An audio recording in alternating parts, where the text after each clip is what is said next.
Hello दोस्तों, स्वागत है आप सभी का हिंदी की नई क्लास में। आज जो है हम हिंदी की पत्रकारिता में जो बात कर रहे थे, हमने सरकारी अर्ध सरकारी पत्रों को पढ़ा था। उसके बाद हमारे पास अगला टॉपिक है प्रारूपण। ये भी कार्यालय पत्रों के अंतर्गत आता है। प्रारूपण प्रारूपण किसको बोलते हैं?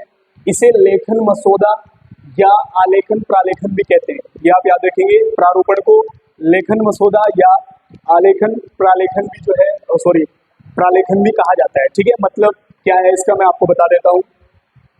किसी पत्र पर कार्यवाही समाप्त होने के बाद जो मसौदा तैयार किया जाता है, जो रिपोर्ट तैयार की जाती है, उसको प्रारूपण कहा जाता है।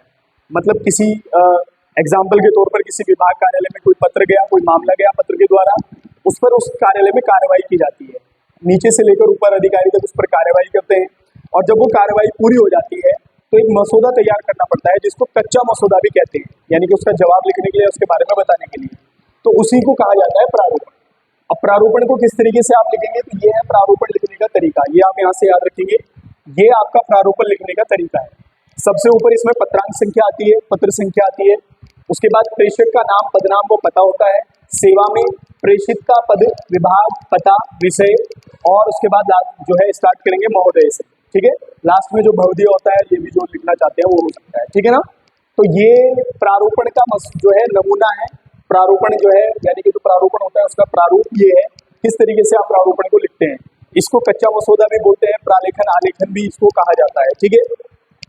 दूसरी चीज आप यहाँ से याद रखेंगे, विज्ञप्ति। क्या याद रखेंगे? विज्ञप्ति। ठीक है, तो विज्ञप्ति क्या होती है ये आप समझते हैं।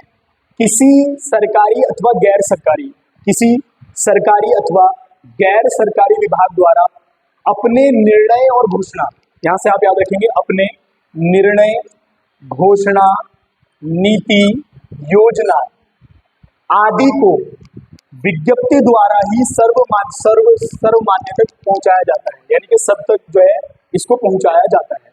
तो जिसके द्वारा पहुंचाया जाता है, जब वो कोई अपनी नीति, घोषणा, कार्य योजना के बारे में जो है भेजता है, तो उसको विज्ञप्ति के द्वारा भेजता है। ठीक है, जिस तरीके से अगर विभाग में कोई वैकेंसी खाली है तो वो आयोग जो है उसके लिए विज्ञप्ति निकालता है, जिस पर आप फॉर्म फिल करते हैं, आवेदन करते हैं। ठीक है ना। तो किसी सरकारी अथवा गैर सरकारी विभाग द्वारा अपने निर्णय, उसकी घोषणा, उसकी नीति, उसकी योजना को विज्ञप्ति द्वारा ही सर्वमान्य तक पहुंचाया जाता है। ठीक है, अब किस तरीके से विज्ञप्ति को लिखते हैं ये आप समझते हैं। सबसे पहले ऊपर विज्ञप्ति संख्या, लोक सेवा आयोग या अधिनियम सेवा चयन आयोग का जो भी विज्ञप्ति आई होगी, तो आप देख सकते हैं किस तरीके से वो लिखी रहती है। सबसे ऊपर विभाग का नाम जो है, जो भी लोक सेवा आयोग या अधिनियम सेवा चयन आयोग है, विज्ञप्ति संख्या, दिनांक होती है, और विज्ञप्ति जो उसमें आई है सारी लिखी रहती है। ठीक है ना। तो आप, और नीचे उसमें लास्ट में हस्ताक्षर होते हैं, ये आप यहाँ से ध्यान रखेंगे। ठीक है, और एक बच्चों, जैसे ये हमने बात की विज्ञप्ति की, एक मैंने आपको बताया था, इसी के अंतर्गत नेक्स्ट है प्रेस विज्ञप्ति। इसमें अंतर क्या है ये आप याद रखेंगे। एक हमने बात की विज्ञप्ति की, और एक है हमारी प्रेस विज्ञप्ति। ठीक है, ये आप याद रखेंगे। तो अगर मैं बात करूं प्रेस विज्ञप्ति की, तो प्रेस विज्ञप्ति क्या है?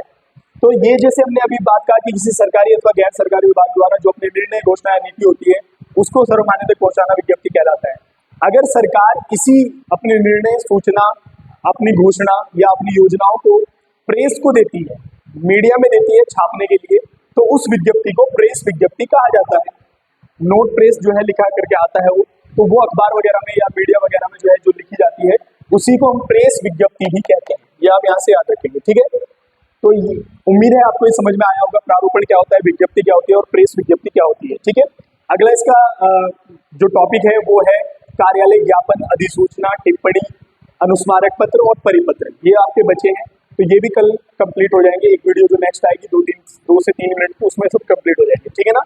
फिर हिंदी में हम जनसंचार को पढ़ेंगे, जनसंचार क्या होता है, किस तरीके से करते हैं, उसके बारे में। ठीक है, धन्यवाद।